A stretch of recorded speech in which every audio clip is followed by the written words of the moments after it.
हम्म चलो भाई, तो शुरू किया जाए। तो आज हम पढ़ने वाले हैं बच्चों डुअल नेचर ऑफ मैटर, है ना। अब डुअल नेचर ऑफ मैटर, चूंकि हम लोग अभी इससे पहले बोर का मॉडल पढ़े, तो उसमें हमने सीखा कि जो बोर का मॉडल था that was failed mainly due to two reasons. पहला रीजन था यही डुअल नेचर ऑफ मैटर, कि मैटर में वेव प्रॉपर्टीज भी हैं और पार्टिकल प्रॉपर्टीज भी हैं। और जो दूसरा रीजन था वो था हाइजेंसबर्ग अनसर्टेनिटी प्रिंसिपल। तो जब तक ये डुअल नेचर ऑफ मैटर या डी ब्रोगलीज प्रिंसिपल, ये डी ब्रोगलीज ने चूंकि दिया था तो इसे हम लोग डी ब्रोगली प्रिंसिपल भी कहेंगे, और जो हाइजेंसबर्ग अनसर्टेनिटी प्रिंसिपल है इसको नहीं पढ़ेंगे तो ये नहीं समझ पाएंगे कि बोर का मॉडल क्यों फेल हुआ। और फिर जो फाइनली जो सबसे ज़्यादा रेक्टिफाइड मॉडल था, जिसको हम लोग आज भी फॉलो करते हैं, which is quantum mechanical model, जैसे कि पीछे के लेक्चर में मैंने आपको बताया था। तो वो जो क्वांटम मैकेनिकल मॉडल था उसने डी ब्रोगली प्रिंसिपल या डुअल नेचर ऑफ मैटर को भी एड्रेस किया, यानी वो ये मानते हुए बनाया गया कि matter has both wave nature as well as particle nature. और उस मॉडल ने हाइजेंसबर्ग के अनसर्टेनिटी प्रिंसिपल को भी ध्यान में रखते हुए वो फिर लोगों ने मॉडल अपना प्रपोज किया। तो ये दो बहुत ही इंपॉर्टेंट कड़ी है बोर मॉडल और क्या कहते हैं आपका क्वांटम मैकेनिकल मॉडल के बीच का, कि बोर मॉडल इन्हीं दो कारणों के चलते फेल हुआ और क्वांटम मैकेनिकल मॉडल में ये दो बातें एड्रेस कर दी गई, है ना। तो समझा जाए कि डुअल नेचर ऑफ मैटर क्या है या डी ब्रोगली का प्रिंसिपल क्या है। तो आपको हेडिंग डालना होगा कॉपी में, डुअल नेचर ऑफ मैटर और डी ब्रोगलीज प्रिंसिपल। तो समझिए भाई। तो मैंने सारी चीजें लिख के रखी हैं, चूंकि थोड़ा सा थ्योरेटिकल एस्पेक्ट भी है, वो सब भी जानना आवश्यक है। तो मैं आपको एक एक करके विस्तार से सारी बातें बताऊंगा, आपको सारी चीजें नोट करते जाना है बच्चों। So as Einstein suggested that light कहें या रेडिएशन कहें, हैज डुअल नेचर। मतलब आइंस्टाइन ने लाइट के विषय में बताया कि लाइट में डुअल नेचर है ना। अभी हम लोग डी ब्रोगली ने किसके बारे में बताया था? डी ब्रोगली ने बात की डुअल नेचर ऑफ मैटर की, लेकिन डी ब्रोगली से पहले आइंस्टाइन ने यह बताया कि लाइट में डुअल नेचर है, लाइट पार्टिकल नेचर भी है, उसमें वेव नेचर भी है, लाइट या यूं कहें रेडिएशन। तो जैसे आइंस्टाइन ने लाइट के लिए डुअल नेचर डिफाइन किया, वैसे ही 1924 में एक फ्रेंच फिजिसिस्ट हुए लुइस डी ब्रोगली। क्या नाम हुआ उनका? उनका नाम हुआ बच्चों लुइस डी ब्रोगली। तो जो डी ब्रोगली साहब थे, उन्होंने कहा कि जो मैटर है, तो मैटर भी रेडिएशन की तरह डुअल बिहेवियर एग्जिबिट करता है ना। तो de Broglie, who was a French physicist, he proposed that matter like radiation should also exhibit dual behavior। मतलब उसमें भी पार्टिकल और वेव जैसी प्रॉपर्टीज होनी चाहिए। ठीक, तो ये हो गए आपके डी ब्रोगली। अब इसका मतलब क्या हुआ? अब मैटर की बात करी जाए तो anything which has mass and occupies space is matter. तो जो इलेक्ट्रॉन भी है वो भी मैटर ही हुआ एक तरह से। तो अभी तक जो बोर का मॉडल था इस डी ब्रोगली के पहले, उसमें तो इलेक्ट्रॉन को पार्टिकल माना गया, है ना। उसमें तो क्या हुआ कि उसको पार्टिकल जैसी बातें हुई। तो it means electron should have both momentum and wavelength as photon have both। जैसे जो बोर का मॉडल था, तो बोर के मॉडल में क्या पढ़े थे हम लोग, आपको याद होगा। बोर के मॉडल का जो मेन पोस्टुलेट था वो क्या था? एक तो उन्होंने बताया कि mvr is equal to nh upon 2 pi। This was the first part, first basic equation। तो उन्होंने कहा कि भाई जो एंगुलर मोमेंटम होता है वो क्वांटाइज्ड होता है, एन बता दिया उन्होंने bore orbits 1 2 3 and so on. फिर उन्होंने जो दूसरी बात बताई वो क्या बताई, वो उन्होंने बात बताई कि इलेक्ट्रॉन चूंकि सर्कुलर ऑर्बिट्स में चक्कर लगाता है, तो उन सर्कुलर ऑर्बिट्स में चक्कर लगाने के लिए एक सेंट्रीपिटल फोर्स की रिक्वायरमेंट है which is mv²/r। So this centripetal force is equal to kq1q2/r²। Means this centripetal force is equal to the electrostatic force between electron and the nucleus। तो उसको ऐसे भी लिख सकते थे हम लोग, K into E into nucleus का चार्ज हो जाता था ZE/r²।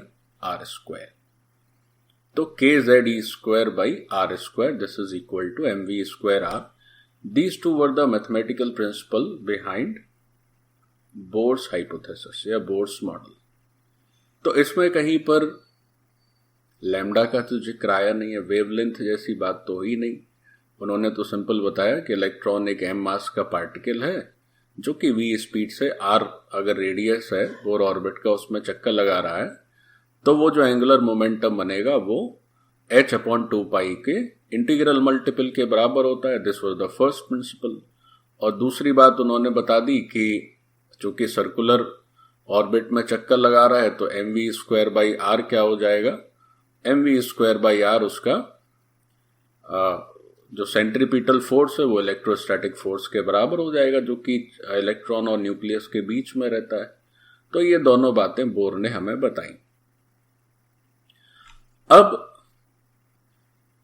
अब बात करें अगर हम इलेक्ट्रॉन की, तो इलेक्ट्रॉन भी तो मैटर का ही हिस्सा है। तो डी ब्रोगली का जो डुअल नेचर ऑफ मैटर है, तो उसके हिसाब से चूंकि इलेक्ट्रॉन भी मैटर हुआ तो इलेक्ट्रॉन में भी क्या होना चाहिए भाई, तो इलेक्ट्रॉन में भी डुअल नेचर होना चाहिए। मतलब डुअल नेचर का मतलब क्या हुआ जरा समझें। जैसे हम बात करते हैं कि पार्टिकल नेचर और wave nature, particle and wave like properties, ये डुअल नेचर हो गया। तो होता क्या है कि बच्चों, पार्टिकल का नेचर डिफाइन करता है मोमेंटम, और वेव है अगर तो उसको डिफाइन करता है वेवलेंथ। तो ये बात समझ आई डी ब्रोगली को कि यार जो इलेक्ट्रॉन है, इलेक्ट्रॉन में भी मोमेंटम और वेवलेंथ दोनों की बात होनी चाहिए। बोर ने तो केवल मोमेंटम की बात कह के मामला निपटा दिया।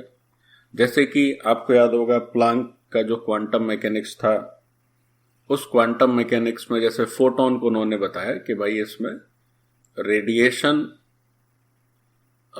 या फोटोन, चूंकि रेडिएशन फोटोन से मिलके बनता है, तो उन्होंने बताया था ना कि फोटोन या रेडिएशन में वेव लाइक प्रॉपर्टीज भी हैं, मैटर प्रॉपर्टीज हैं। तो वो जो क्वांटम थ्योरी थी, उस क्वांटम थ्योरी से पहले सब लोग क्या मानते थे, उससे पहले मानते थे कि जो रेडिएशन है वो केवल वेव है। लेकिन फिर प्लांक ने और आइंस्टाइन ने ये कंफर्म किया, नहीं भाई वो वेव नहीं, उसमें पार्टिकल भी है।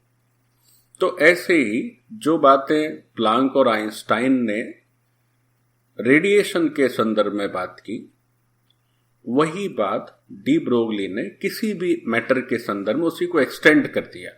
मतलब इन्होंने तो केवल फोटोन तक ही सीमित रहे ये लोग, आइंस्टाइन और ये क्या कहें आपका प्लांक। इन्होंने कहा कि भाई फोटोन में दोनों नेचर हैं, पार्टिकल और वेव।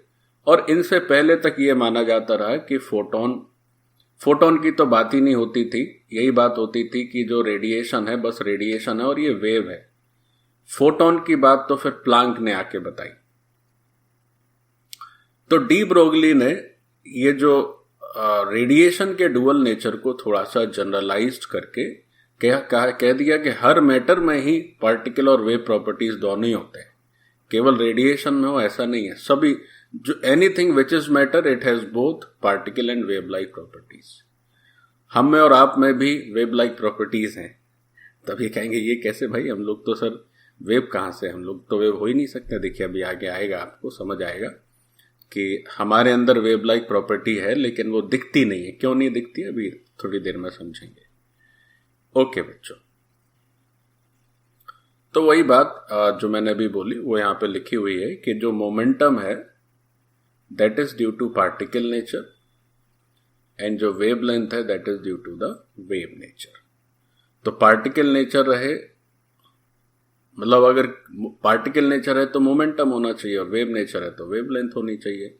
जबकि हम लोग इलेक्ट्रॉन का केवल मोमेंटम ही देखे हैं, वेव लेंथ की तो बात की ही नहीं बोर ने। अच्छा ठीक। अब जो मैथमेटिकल प्रिंसिपल है डुअल नेचर ऑफ रेडिएशन का, जो आइंस्टाइन ने मैथमेटिकल प्रिंसिपल दिया और जो प्लांक ने बताए, तो उन्होंने क्या बताया देखो, E equal to mc square, this is a equation proposed by Albert Einstein. उन्होंने बताया कि मास और एनर्जी का इक्विवेलेंस है ना, तो उन्होंने बता दिया E equal to mc square.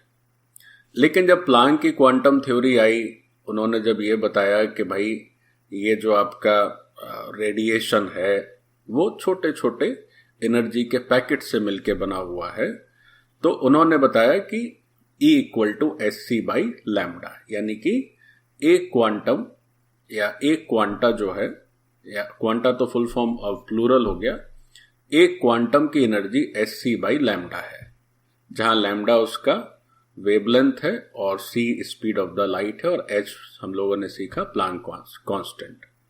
तो E equal to mc square है और E equal to sc by lambda है। तो अगर एक फोटोन की बात करें तो यहां पर m की जगह एक फोटोन का मास ले लेते हैं, और लैम्डा तो रेडिएशन है ही, वेवलेंथ सॉरी फोटोन का वेवलेंथ हो गया ही। तो ये जो आइंस्टीन वाला इक्वेशन से जो एनर्जी का फॉर्मूला है mc स्क्वायर, और जो प्लांक की थ्योरी से एनर्जी का फॉर्मूला है sc by lambda for one quanta. फिर प्लांक का आपको याद होगा कि ओवरऑल एनर्जी ऑफ रेडिएशन के लिए क्या करते थे, यहां पर हम n से मल्टीप्लाई कर देते थे। तो प्लांक ने बताया था कि क्वांटाइजेशन ऑफ एनर्जी किया था, है ना। एक क्वांटा का एनर्जी sc बाई लैम्डा है, तो ओवरऑल रेडिएशन चूंकि क्वांटा से मिलकर बनता है तो nsc बाई लैम्डा बताया उन्होंने। सो वही नीचे लिखा है कि m जो है that is mass of photon, c is the speed of radiation, और you can say speed of photon which is equal to speed of the light 3 into 10 to the power 8 meter पर second. Actually light भी एक radiation है, और radiation कैसा भी हो बनता फोटोन से है। तो कोई भी इलेक्ट्रोमैग्नेटिक रेडिएशन होगा उस सब का स्पीड बच्चों लाइट का स्पीड ही रहता है। फिर h प्लांक कांस्टेंट आ गया 6.626 into 10 to the power minus 34 joule second, और लैम्डा हो गया फोटोन का वेवलेंथ।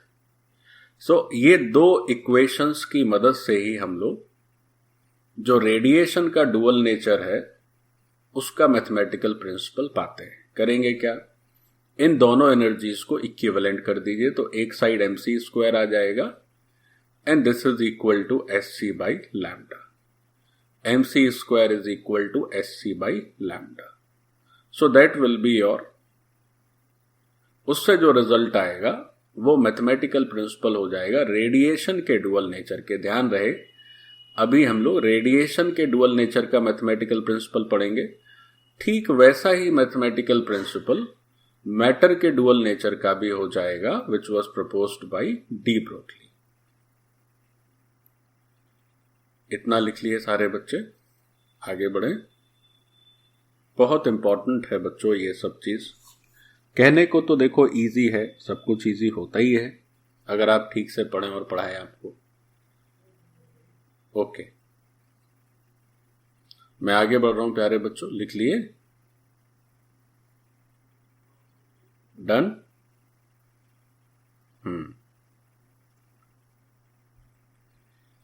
ओके, तो एक साइड क्या किया, mc स्क्वायर को रखा और एक तरफ sc बाई लैम्डा को रखा, यानी एनर्जी का जो फॉर्मूला आइंस्टीन का था और एक क्वांटा की एनर्जी का जो फॉर्मूला प्लांक ने दिया, उन दोनों को आमने सामने रखने से एक c और एक c बोथ RHS LHS का एलिमिनेट हो जा रहा है और हमारे पास रिजल्ट आ जा रहा है m into C, this is equal to h by lambda. तो यहां से जो लैम्डा की वैल्यू आई that is h by m into C, और c क्या है, जस्ट स्पीड है, और m है आपका मास। तो mass into speed is the linear momentum या लीनियर मोमेंटम का मैग्नीट्यूड। एक्चुअली होता क्या है कि लीनियर मोमेंटम जो होता है वो वेक्टर क्वांटिटी है ना। तो इसलिए यहां पर लीनियर मोमेंटम का मैग्नीट्यूड की बात करेंगे तो थोड़ा ज्यादा प्रिसाइज रहेगा टेक्निकली। तो जो लैम्डा की वैल्यू आई फॉर द फोटोन, वो यहां पे लिखा भी हुआ है कि momentum of photon is equal to M into C, चूंकि मास इंटू स्पीड हो गया तो यही मोमेंटम हो जाएगा, जिसको कि हम लोग पी से रिप्रेजेंट करते हैं। तो जो लैम्डा की वैल्यू आई that is equal to H by P.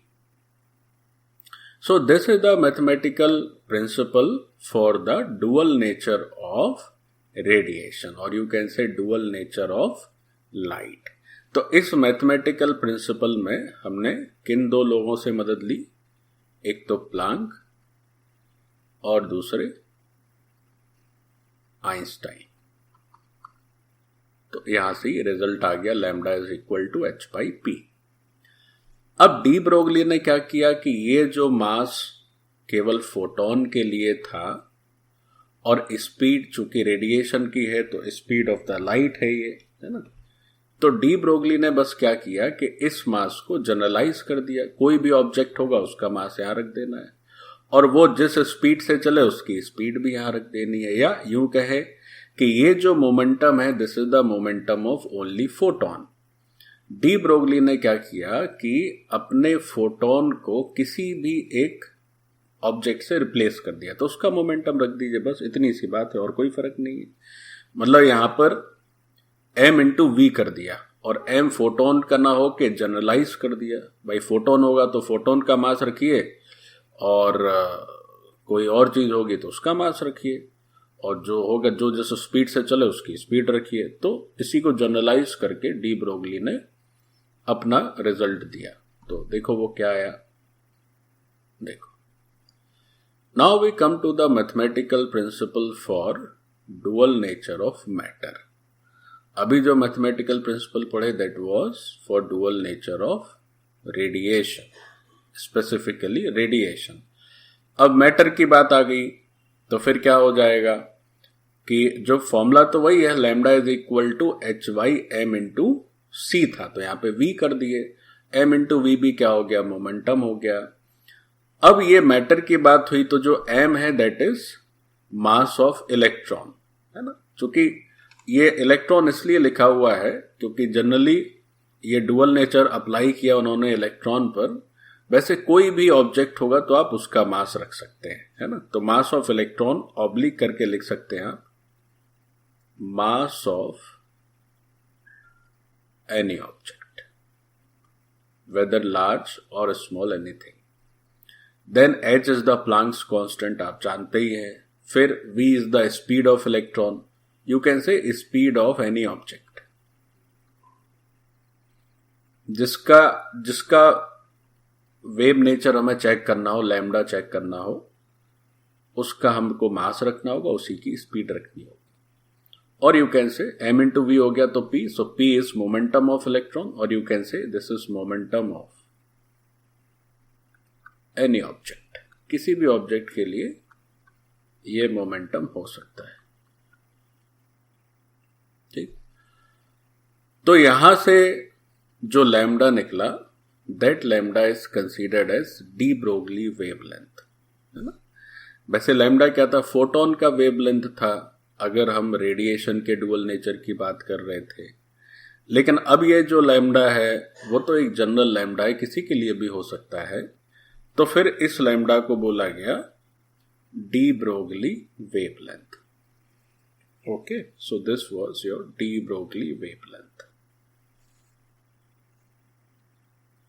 अब चूंकि एटॉमिक मॉडल में इसका रेलेवेंस थोड़ा ज्यादा रहा है, इसलिए ये सारी चीजें इलेक्ट्रॉन के लिए लिखी गई। लेकिन अभी हम लोग कुछ क्वेश्चन करेंगे। तो डी ब्रोगली ने तो बताया कि मैटर तो बड़ा छोटा कुछ भी हो सकता है, सबके लिए फॉर्मूला वैलिड है, वो इलेक्ट्रॉन हो, प्रोटॉन हो, एनीथिंग हो, सबके लिए सही है। ओके बच्चों, तो इसको नोट कर लिया जाए, तो इस फॉर्मूले को ध्यान में रखें। रेडिएशन का डुअल नेचर और मैटर का डुअल नेचर। थोड़ा ये भी बात थोड़ा समझने की जरूरत है कि आइंस्टाइन और प्लांक से पहले रेडिएशन को तो सभी लोग वेव मानते थे, इन दोनों के प्रयासों से फिर ये माना जाने लगा कि नहीं नहीं भाई, वेव के साथ साथ इसमें पार्टिकल्स भी है, पार्टिकल नेचर भी है। लेकिन डी ब्रोगली के केस में उल्टा है। आइंस्टाइन और प्लांक ने पार्टिकल नेचर को इंट्रोड्यूस किया वेव में, लेकिन डी ब्रोगली ने, अब डी ब्रोगली से पहले क्या माना जाता था कि मैटर है तो पार्टिकल है, वेव का सवाल ही नहीं है। लेकिन डी ब्रोगली ने वेव नेचर को इंट्रोड्यूस किया मैटर में, तो इसीलिए उन्होंने जो रिजल्ट दिया तो उससे जो लैम्डा निकला उसको हम लोग बोलते हैं डी ब्रोगली वेवलेंथ। ठीक है, चलो बहुत अच्छे, बहुत अच्छा पढ़ रहे हैं हम लोग। अब देखिए वो जो प्रिंसिपल दिया उसी के बारे में कुछ कुछ बेसिक बातें हैं। पहली बात, waves associated with matters are known as matter waves, है ना। कोई भी मैटर हो तो उससे जो एसोसिएटेड वेव्स होंगी उनको नाम दिया गया मैटर वेव्स। अब जब वेव की बात हो गई कि भाई ये तो वेव है, तो उससे वेवलेंथ भी एसोसिएटेड होगी, हर वेव का कुछ वेवलेंथ भी होता है। So the wavelength associated with these matter waves is known as de Broglie wavelength. De Broglie से पहले तो कोई मानने को तैयार ही नहीं था कि मैटर में भी यार वेव हो सकता है, क्या बकवास कर रहे हो, लेकिन उन्होंने प्रूफ कराया। तो मैटर से जो वेव्स एसोसिएटेड हुई उनको नाम दिया गया मैटर वेव्स, और उन मैटर वेव्स का जो वेवलेंथ हुआ उसको नाम दिया गया de Broglie wavelength. So this wave particle duality has been verified not only for elementary particles but also for compound particles like atoms and even molecules, and even for macroscopic particle। macroscopic का मतलब हो गया जो थोड़े से large size के हैं। for macroscopic particles, because of their extremely short wavelength, wave properties usually cannot be detected। उनका वेवलेंथ चूंकि बहुत कम हो जाता है, जो बड़े पार्टिकल्स होते हैं जैसे ह्यूमन बॉडी हो गया, तो उसका वेवलेंथ बहुत छोटा हो जाएगा। अब आप कहेंगे सर वेवलेंथ क्यों छोटा होता है, उसका क्या रीजन है, अभी हम बताते हैं आपको। तो वेवलेंथ चूंकि बहुत ना के बराबर हो जाता है, इसलिए उनके वेव प्रॉपर्टीज डिटेक्टेड नहीं होते, डिटेक्ट नहीं होते, लेकिन उनमें होते तो हैं। दो अलग अलग बातें हैं, हम उसको पकड़ ना पाए एक अलग बात है, लेकिन वो वहां पर है। तो ये जो वेव पार्टिकल डुअलिटी है, ये वेव पार्टिकल डुअलिटी केवल एलिमेंट्री पार्टिकल जैसे इलेक्ट्रॉन केवल उसी तक सीमित नहीं रही। ये कंपाउंड पार्टिकल्स जैसे इलेक्ट्रॉन, प्रोटॉन, न्यूट्रॉन से मिलके एटम बना, एटम के लिए, फिर एटम से मिलके मॉलिक्यूल बने उनके लिए, और मैक्रोस्कोपिक पार्टिकल यानी कि से कोई हमारे पास एक ऑब्जेक्ट है, उसका मास से 1 kg है, वो किसी स्पीड से ट्रेवल कर रहा है, तो उसमें भी वेव नेचर आ जाएगा, है ना। तब वो वेव नेचर कैसे आएगा, अभी हम लोग, मतलब वो जो calculation of de Broglie wavelength है उसका फॉर्मूला क्या पड़े अभी, lambda is equal to h by the momentum, h by p।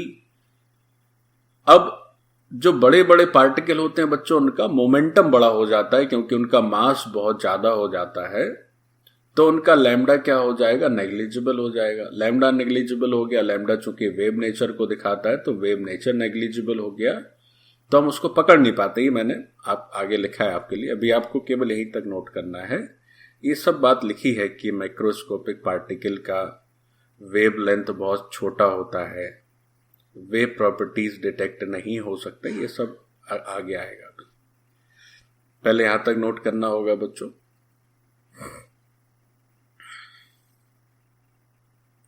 तो यहां तक ये तो जरूर स्पष्ट हो गया होगा कि डी ब्रोगली ने क्या बताया।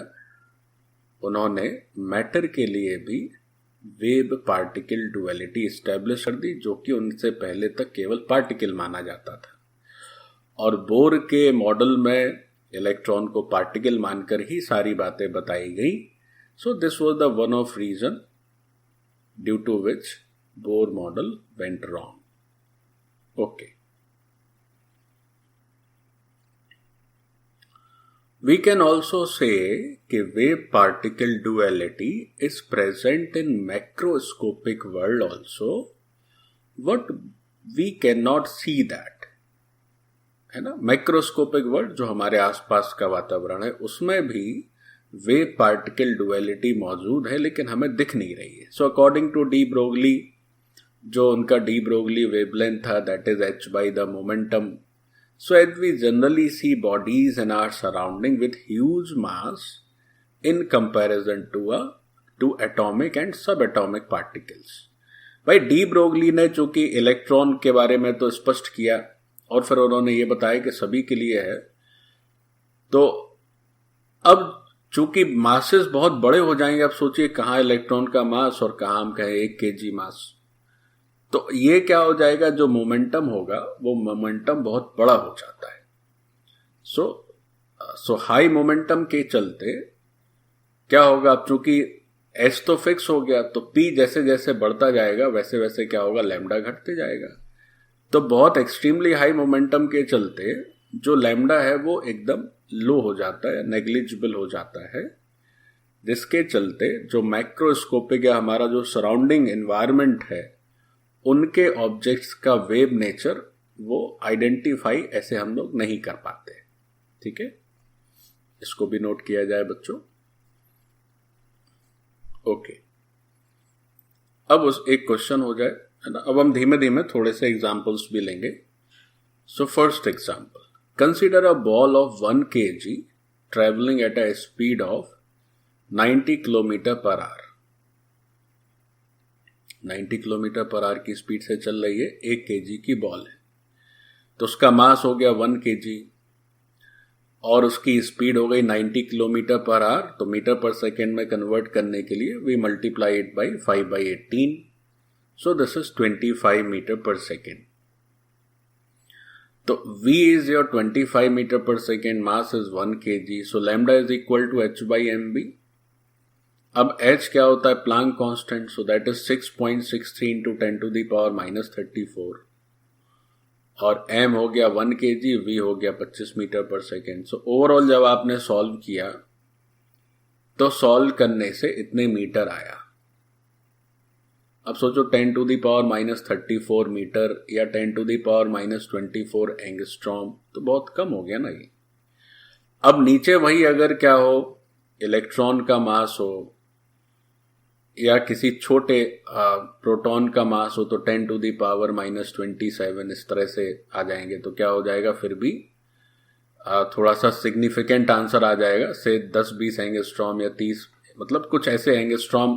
तो एंगस्ट्रॉम में कम से कम नेगेटिव पावर नहीं आएगी, लेकिन यहां तो एंगस्ट्रॉम लिख रहे हैं तब भी 10 टू द पावर -24 एंगस्ट्रॉम आ रहा है. Can you imagine, 10 to the power -34 metre और एंगस्ट्रॉम में भी 10 to the power -24 angstrom. So such wavelengths is too small to measure even by using modern instruments. तो हमारे पास जो वेवलेंथ को मेजर करने के मोस्ट सोफिस्टिकेटेड इंस्ट्रूमेंट्स हैं, उनसे भी ये नहीं संभव होगा कि इस तरह के वेवलेंथ को मेजर किया जा सके. हाँ, वो एंगस्ट्रॉम तक तो मेजर कर लेंगे, थोड़ा बहुत ऊपर नीचे होगा तब भी ठीक है. तो वो जो इंस्ट्रूमेंट है वो इलेक्ट्रॉन प्रोटॉन तक के वेवलेंथ को आराम से मेजर कर लेते हैं, लेकिन अब इसका वेवलेंथ कैसे मेजर होगा. तो चूंकि वेवलेंथ एक्सट्रीमली लो है, इसलिए वो वेव प्रॉपर्टीज भी ऑलमोस्ट नेग्लिजिबल हो जाती है या अनडिटेक्टेबल हो जा सकती हैं, ऐसे भी कहा जा सकता है. So what is the conclusion? Conclusion is dual nature is true for all size particles, but we are not able to observe a wave nature of large masses due to their exceptionally low wavelengths. वही बात जो इतनी देर से हम लोग बात कर रहे हैं कि हर साइज के पार्टिकल के लिए डुअल नेचर ट्रू है, बट जो लार्ज मासेस है उनका वेव नेचर एक्सेप्शनली लो वेवलेंथ के चलते ऑब्जर्व नहीं किया जा सकता. सो this is your D Broglie's dual nature of matter complete. चलो क्वेश्चन किया जाए. सो this is the question from your NCERT book. Calculate wavelength of a ball of mass 0.1 kg moving with a speed of 10 metre पर second. तो बहुत easy है। तो देखिए मास कितना दे रखा है 0.1 kg और स्पीड कितनी दे रखी है 10 मीटर पर सेकेंड और प्लांक कांस्टेंट हम लोग जानते ही है 6.626 लिखे हैं 6.63 लिखे हैं, दोनों ठीक है। 10 to the power -34 joule second. अब वेवलेंथ बताना है तो डी ब्रोगलीज वेवलेंथ का फॉर्मूला अप्लाई कर दीजिए, lambda is equal to h/mv। सो h is 6.63 into 10 to the power -34 joule second. Denominator में मास हो गया 0.1 kg और स्पीड हो गया 10 मीटर पर सेकेंड। तो ये 0.1 और 10 तो एक दूसरे से कैंसिल ही हो जाएंगे क्योंकि ये 1/10 है और ये 10 है, तो ले देके कितना रहेगा 6.63 into 10 to the power -34 metre. चूंकि वेव लेंथ है जो लेंथ को रिप्रेजेंट करता है तो लेंथ का यूनिट तो मीटर ही हो जाएगा। सो दिस वेव लेंथ इज, अगर इसको एंगस्ट्रॉम में लिखे तो ये 10 to the power -24 एंगस्ट्रॉम बैठेगा, है ना। तो देखो कितना इजी हो गया ये। सो this is your wavelength. Again चूंकि एंगस्ट्रॉम में भी 10 to the power -24 एंगस्ट्रॉम है तो बहुत कम है इसका वेवलेंथ। तो 100 ग्राम 0.1 kg या 100 ग्राम की बॉल का wavelength 10 to the power -24 angstrom है। तो obviously it can not be, या very very hard to detect और very hard to measure. Okay, so this was the first example for de Broglie's dual nature. आगे बढ़ते हैं बच्चों। Okay, now the next question is calculate mass of a photon with wavelength 3.6 angstrom. अब यहां पर मास पूछा है फोटोन का और गिवन इंफॉर्मेशन क्या है। गिवन इंफॉर्मेशन में वेवलेंथ इज गिवन। जनरली भी पीछे वेवलेंथ दिया हुआ था, सॉरी वेवलेंथ कैलकुलेट करना था। अब देखो इस फोटोन का भी वेवलेंथ 3.6 एंगस्ट्रॉम है और पीछे 10 to the power -24 एंगस्ट्रॉम आ रहा था, इसलिए उस बॉल का वेव नेचर हमें नजर ही नहीं आएगा। एनीवेज, फिर फोटोन की स्पीड, तो स्पीड ऑफ लाइट हो जाती है। तो स्पीड अपने को पता है 3 into 10 to the power 8 meter पर सेकेंड और फिर h भी हम लोग जानते ही हैं 6.63 into 10 to the power -34 joule second. Now use the formula lambda is equal to h/m into v। तो ये m क्या हो जाएगा h/λ into v। तो बस h/λ into v रख दीजिए। h is 6.63 into 10 to the power -34 और लैम्डा कितना है भाई 3.6 into 10 to the power -10 metre और v तो स्पीड का v है, this is 3 into 10 to the power 8। अब चूंकि मास है तो मास का यूनिट नेचुरली केजी में आ जाएगा, चूंकि सारे यूनिट्स हम लोग एसआई यूनिट्स वाले लिए हैं। ओके, तो अब जब इसको हम लोग सॉल्व करेंगे तो ये रिजल्ट आ जाएगा 6.135 into 10 to the power -31 kg which is the mass of a photon। हो गया।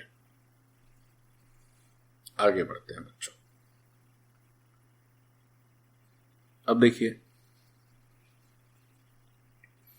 नेक्स्ट क्वेश्चन है calculate D Broglie's wavelength for D Broglie wavelength की जगह DBW लिख दिया थोड़ा शॉर्ट में। आगे क्वेश्चन करेंगे तो DBW लिखेंगे। Of electron moving with a speed of 1/10 of speed of light. Again same question, आप अपने आप भी कर सकते हैं। तो करना क्या होगा,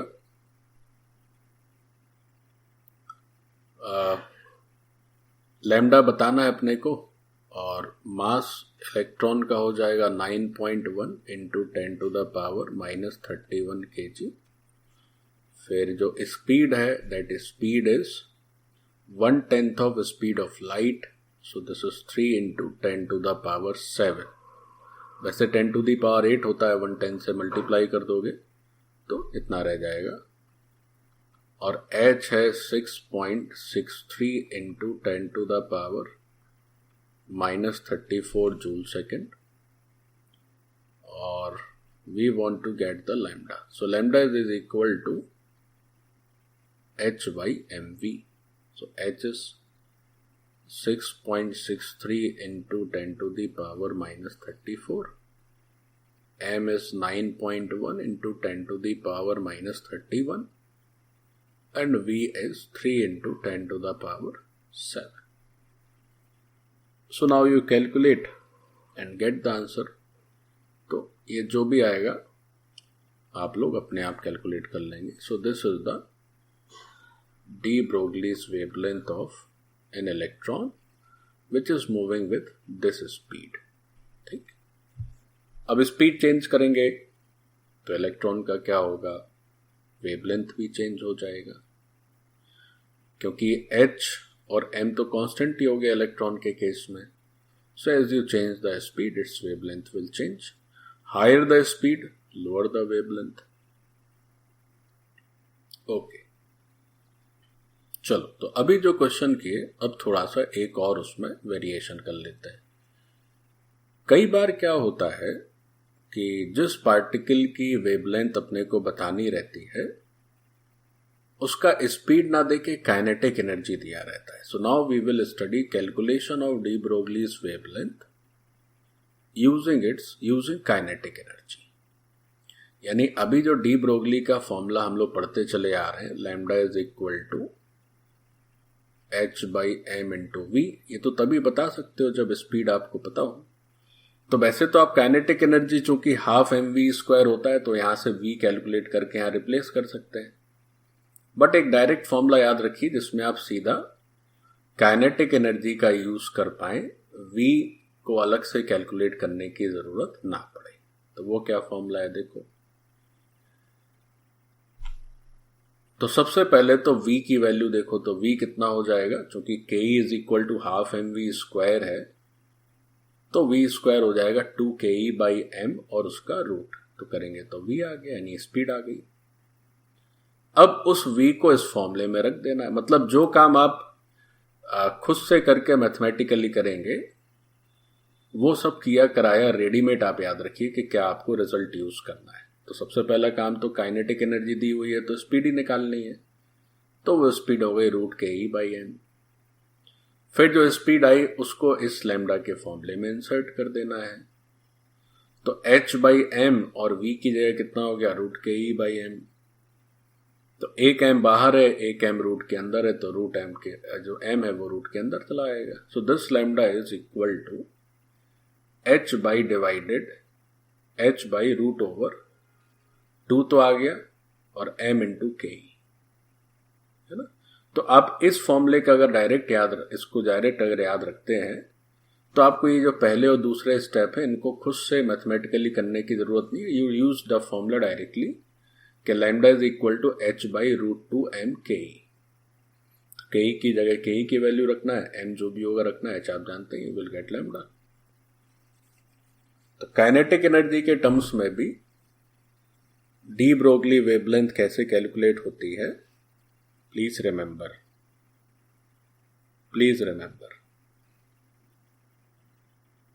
lambda is equal to h by √2 m ke। और अगर आप गलती से ये फॉर्मूला भूल भी जाए, केवल आपको यही याद रहे, तो फिर आपको क्या करना होगा, यूज क्या separately calculate v using this and then replace value of p, तो भी आप आंसर पा जाएंगे। और अगर आपको याद रहा तो आप डायरेक्ट यहां पे यूज कर सकते हैं।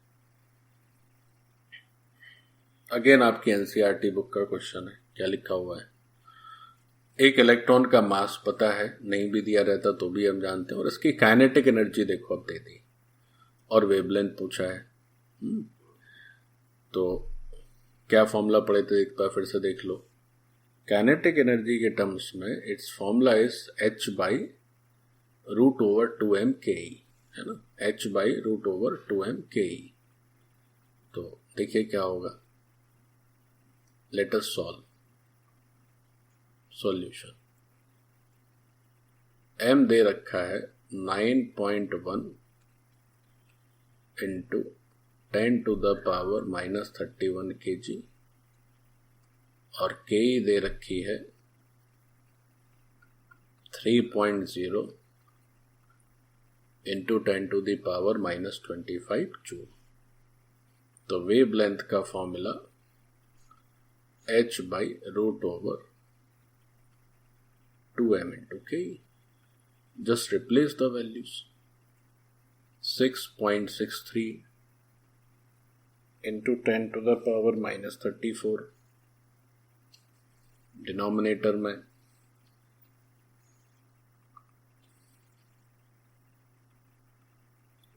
2 into 9.1 into 10⁻⁻31 kg and k is 3 into 10⁻⁻25 joule। So अब इसको सॉल्व करना होगा बस। तो सॉल्व करिए, कितना आता है।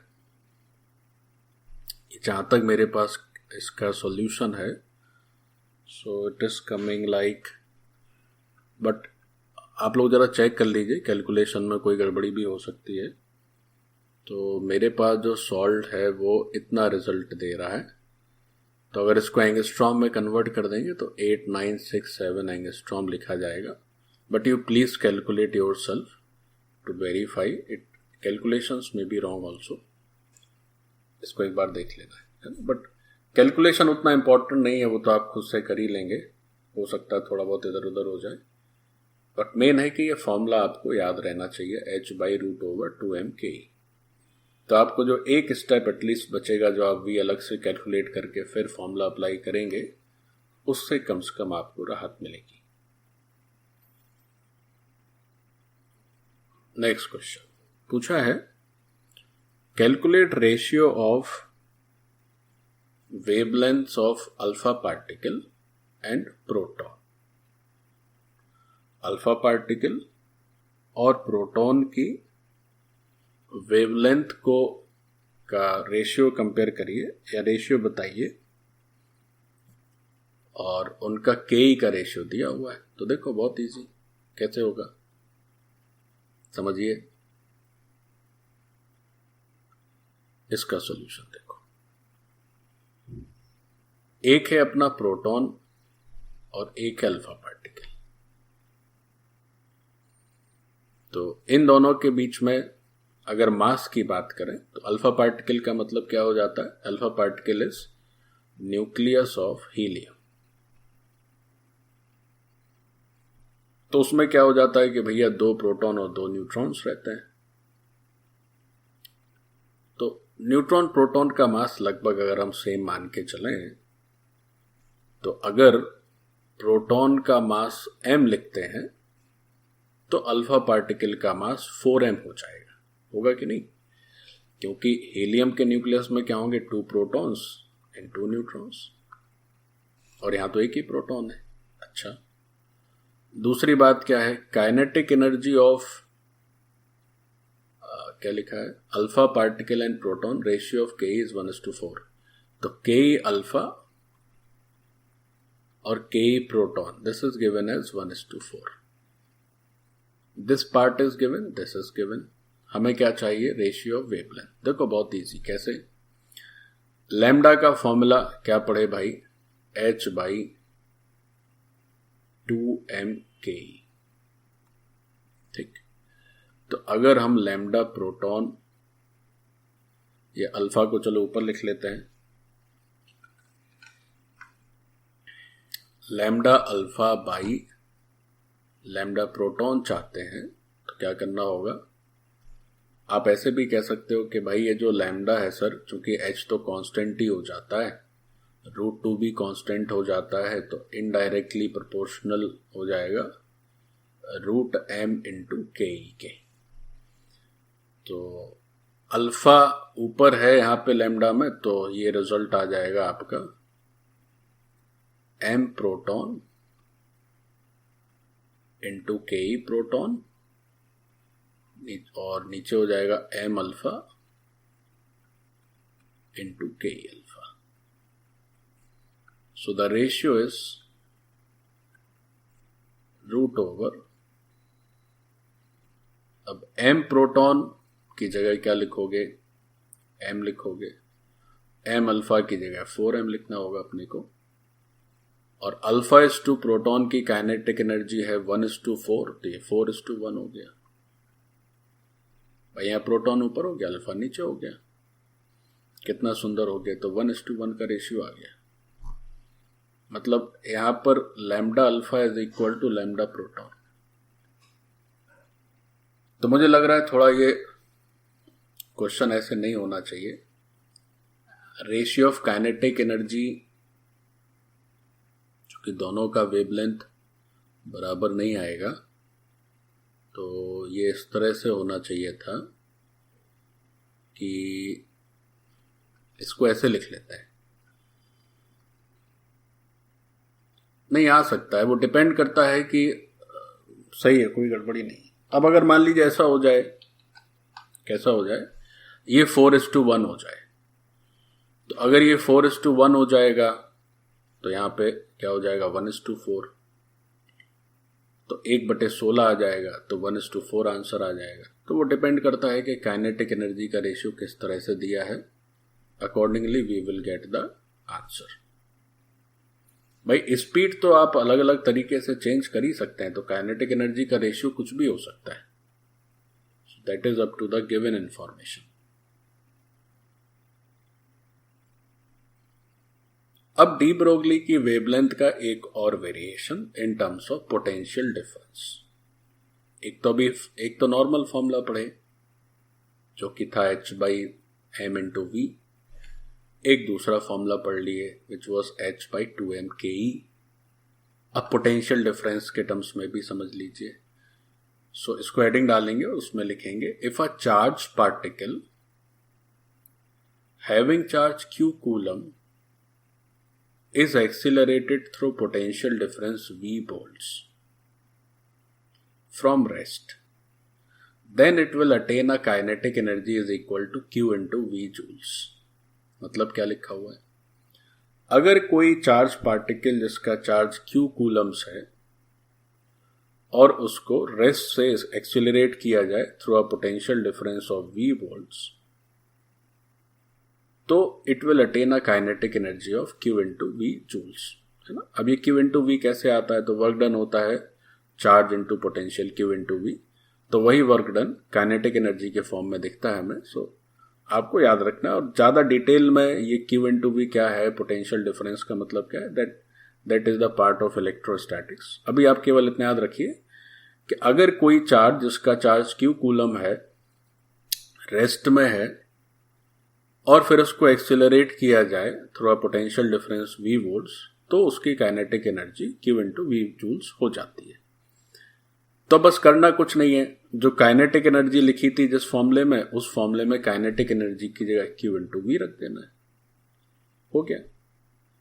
मतलब काइनेटिक एनर्जी की जगह अगर क्वेश्चन में ऐसे आ जाए कि एक मास है, एक पार्टिकल है जिसका मास m है और उस पर चार्ज इतना है और दैट चार्जेस उसको इतने पोटेंशियल डिफरेंस के अक्रॉस मूव कराया गया, तो बताइए साहब इसका डी ब्रोगली वेवलेंथ कितना है.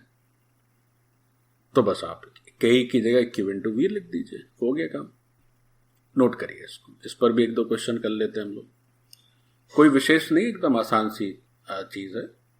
बस के को रिप्लेस कर देना रहेगा इसमें आपको Q इंटू वी से, and you will get the answer. तो अभी तक हमने जो अलग अलग फॉर्मूले पढ़े उसको अगर एक साथ समरी के फॉर्म में देखें, so first is h/m into v या h बाई मोमेंटम. फिर उसी को चेंज कर दिए काइनेटिक एनर्जी के टर्म में, तो √2m ke, और उस काइनेटिक एनर्जी को चेंज कर दिए Q इंटू वी में. तो ये सब डिस्क्रिप्शन आप जानते ही हैं कि लैम्डा डी ब्रोगली वेवलेंथ है, h प्लांक कांस्टेंट है, P या m इंटू वी मोमेंटम है पार्टिकल का, m is the mass of particle, v is the speed of particle, q is the charge of particle in Coulomb's, and V is the potential difference in volts. तो अगर potential के term में कहा जाए तो भी डरने की जरूरत नहीं, then also you will get the answer. लिखा हुआ है calculate ratio of de Broglie wavelength of alpha particle to proton. देखो सेम वैसे ही क्वेश्चन है जो अभी थोड़ी देर पहले किए, लेकिन अब इन दोनों को रेस्ट से सेम पोटेंशियल डिफरेंस में एक्सेलरेट किया गया। तो देखो जरा समझो, हमें बताना है lambda alpha is to lambda p की वैल्यू। अच्छा, हम जानते क्या क्या है? जानते हैं हम कि ये जो m अल्फा है वो 4 इंटू एम प्रोटॉन है, फर्स्ट थिंग। सेकेंड थिंग, जो v नहीं लिखना चाहिए, स्मॉल v एक्चुअली स्पीड को रिप्रेजेंट करेगा, मैं कैपिटल V लिख रहा हूं विच इज पोटेंशियल डिफरेंस। तो दोनों के लिए दे रखा है कि दोनों को सेम पोटेंशियल डिफरेंस पर एक्सेलरेट किया गया फ्रॉम रेस्ट। तब देखो कितना इजी हो गया। लैम्डा की वैल्यू क्या पढ़ी हमने पढ़ी भाई h divided by root over 2m into q v. अच्छा, क्यू की तो चर्चा ही नहीं हुई। जो अल्फा पार्टिकल है वो चूंकि न्यूक्लियस ऑफ द हीलियम है तो उसमें 2 प्रोटॉन्स होंगे, न्यूट्रॉन पे तो चार्ज होता नहीं है। तो अल्फा पार्टिकल का जो चार्ज है वो 2 प्रोटॉन के चार्ज के इक्वल होता है, यानी q alpha is equal to 2q into p. तो अगर हम lambda alpha divided by lambda p लिखें तो जरा गौर से देखें बच्चों क्या आएगा। चूंकि मास क्यू वी सब लैम्डा के ऑपोजिट है, मतलब इनवर्स प्रोपोर्शनेट है, तो रूट के अंदर आ जाएगा m into p, q into p, v into p, ये ऊपर, और अल्फा के सारे पैरामीटर्स नीचे। Now these parameters will get cancelled. अब लैम्डा अल्फा और लैम्डा प्रोटॉन, रूट के अंदर क्या हो गया, m p is to m alpha. तो m अल्फा की जगह क्या रख देना है, 4 इंटू मास ऑफ प्रोटॉन। या आप डायरेक्ट भी m p is to m alpha की वैल्यू 1:4 लिख सकते हो। q p is to q alpha, इसको 1:2 लिख सकते हो। सो दिस इज 1/2√2 या 1/√8। हो गया आंसर। हमें क्या चाहिए था, अल्फा पार्टिकल का वेवलेंथ और प्रोटॉन के वेवलेंथ का ratio. So that ratio is 1/2√2। Done.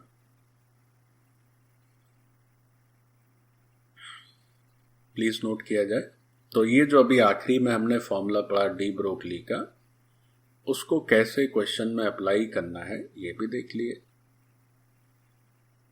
कुछ विशेष नहीं है बच्चों, बहुत इजी सारी चीजें हैं, लेकिन ये बहुत इंपॉर्टेंट है कि भले ही इजी हो बट आपको पढ़ना तो जरूरी है, क्योंकि आप पढ़ेंगे नहीं तो सब कठिन है आपके लिए, पढ़ेंगे तो सब आसान। चलो बहुत अच्छे। अब पोटेंशियल डिफरेंस के टर्म्स में इलेक्ट्रॉन का जो वेवलेंथ है उसका भी बच्चों एक डायरेक्ट फॉर्मूला है। अगेन आप चाहे तो ना भी याद रखें, आप उसको कैलकुलेट करके भी कर सकते हैं, बट कई बार इसका यूज आ जाता है। कैसे, देखो कैसे आएगा।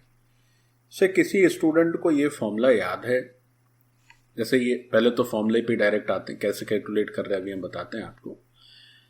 तो इलेक्ट्रॉन का वेवलेंथ होता है √150/volt एंगस्ट्रॉम। तो अगर ऐसे कहा गया कि इलेक्ट्रॉन को 2 अलग अलग परिस्थितियों में 2 अलग अलग वोल्टेज के अक्रॉस एक्सेलरेट किया गया, से एक बार वोल्टेज V1 रखा गया, एक बार V2, वोल्टेज का है, पोटेंशियल डिफरेंस का है, बात सेम ही है।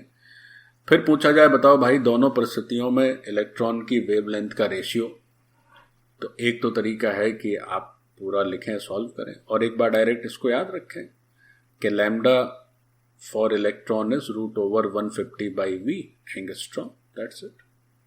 तो देखो ये रिजल्ट बहुत इजी है। पहले तो हेडिंग लिखनी होगी आपको, D Broglie's wavelength of electron in terms of potential difference. So this de Broglie's wavelength of electron is h divided by √2m into q into v. सारी वैल्यूज रख दीजिए, h, m, q, v की जगह v ही रहेगा। Electron का मास 9.1 10⁻³ kg, electron का charge 1.6 10⁻⁻19 Coulomb's, speed v volts, Planck constant भी रख दिए। तो जो वेवलेंथ आया इलेक्ट्रॉन का वो आया √150/V एंगस्ट्रॉम। ठीक, तो इसको भी आप अगर याद रखें तो अति उत्तम। तो फॉर्मूला छोटा सा है, याद रख भी सकते हैं, √150/V एंगस्ट्रॉम, V इन वोल्ट्स।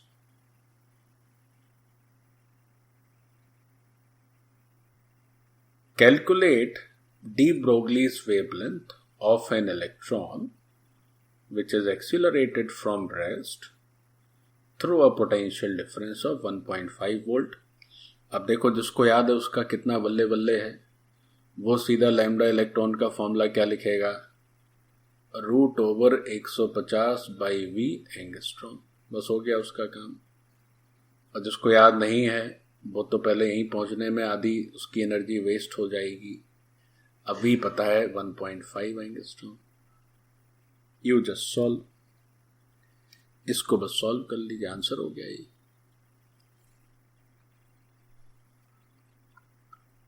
ठीक है, तो अब कहने को कितना आसान चीज है, बट कोई जानेगा उसी के लिए ना आसान है, वही तो कह पाएगा कि आसान है कि कठिन है। जो नहीं जानेगा वो क्या करेगा, वो ये काम करेगा, वो लैम्डा ई की वैल्यू कैसे लिखेगा, h डिवाइडेड बाई √2m/q। तो he will have to solve so many things, calculation उसका लंबा हो जाएगा। जिसको ये पता है उसके लिए 10 सेकंड का काम है, जिसको नहीं पता है उसको हो सकता है 1 मिनट लग जाए। Okay, so with this question de Broglie part is over. So very thank you students.